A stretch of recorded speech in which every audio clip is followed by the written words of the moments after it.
নমস্কার বন্ধুরা, আমার নতুন ভিডিওতে সবাইকে স্বাগত জানিয়ে আজকের রেসিপিটি শুরু করছি চিকেন মোমো।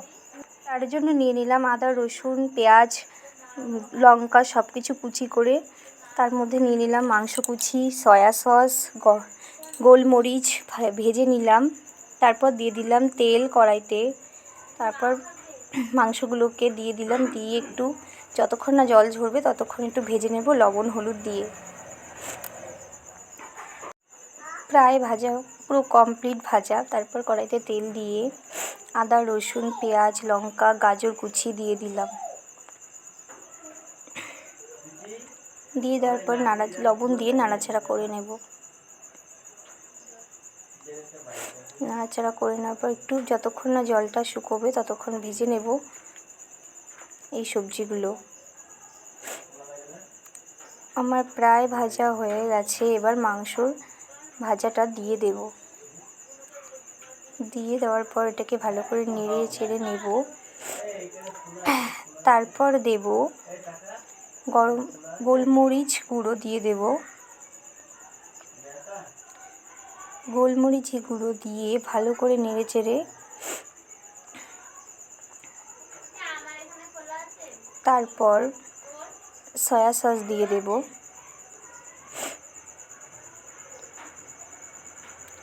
হয়ে গেল মোমোর জন্য যে পুরটা তৈরি করা কমপ্লিট হয়ে গেল।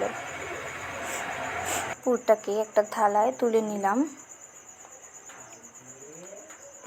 ময়দাটা আগের থেকে মেখে রাখা ছিল কিছুক্ষণ, আধ ঘন্টা মতো মেখে রাখলে ভালো হয়। তারপর গোল করে নিলাম, ছোট ছোট গোল করে নিচ্ছি।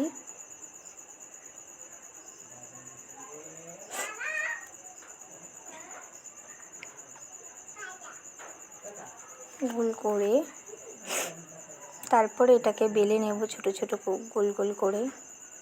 এটাকে পুর দিয়ে ভালো করে চারিদিকে জল মাখিয়ে একটু হালকা করে তারপরে কেটে ডিজাইন করে নিলাম।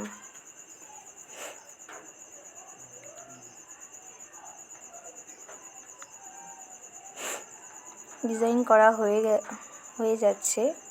সবগুলোকে এইভাবেই বেলে ভালো করে পুর ভরে তৈরি করা হয়ে গেছে। এবার ভাপে বসাতে হবে।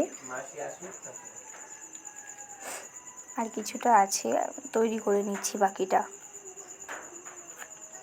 এবার সবগুলোতে একটা স্টিলের ঝাঁঝরি গামলাতে নিয়ে ভাপে বসিয়ে দেব। নিচে জল দেওয়া আছে, সেই জলের ভাপেই মোমোটা ভাপ হবে। মোমোটা পুরো হয়ে গেছে। এবার নামিয়ে নেব মোমোগুলোকে। দেখো, জানি না কেমন হয়েছে, সবাই কমেন্ট করে জানিও কেমন হয়েছে মোমোটা।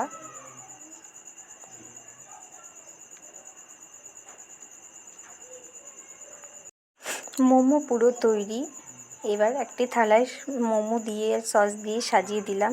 সবাই কমেন্ট করে জানিও কেমন হয়েছে।